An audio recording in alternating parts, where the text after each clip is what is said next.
Good morning, everyone. It is my privilege to present the financial report for the year ended 31st of March 2021. Slide 1 shows the income and expenditure figures for the 2020 and 2021 financial years. Income for the current year was 4.7 million and expenses just on 5.7 million, resulting in a loss of 980,000 for the year.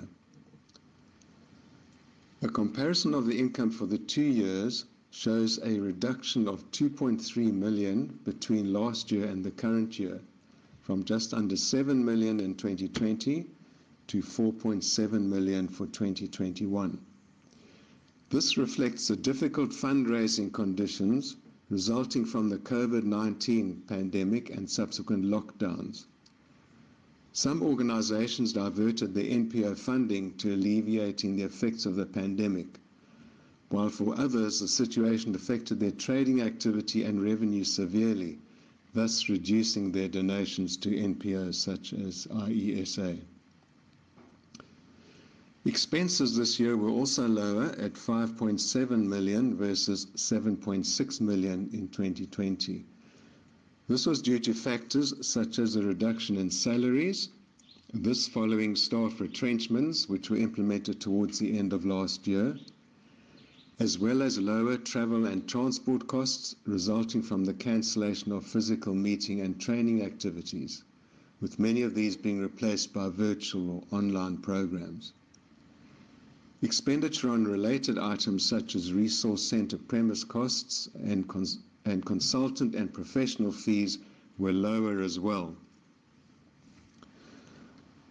Slide 2 gives a breakdown between operational and program income.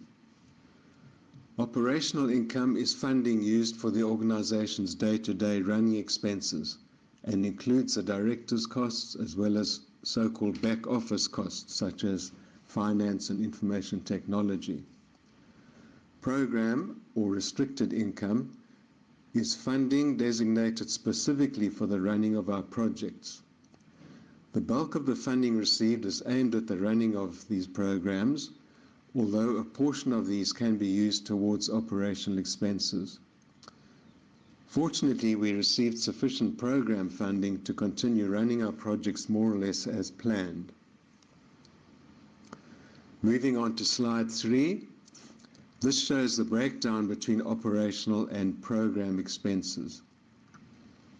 It can be seen that our operational expenses make up nearly half of our total costs, but it must be noted that these are generally incurred in support of our program or project implementation. Slide 4 reflects our cash position as at year end. The bulk of our cash balance is made up of program or restricted funds.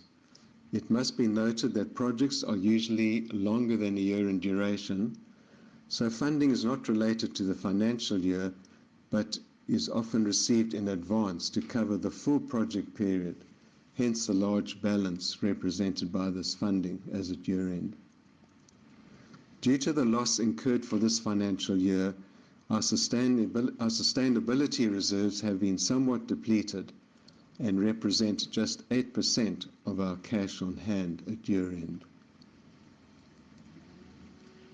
And finally, slide 5.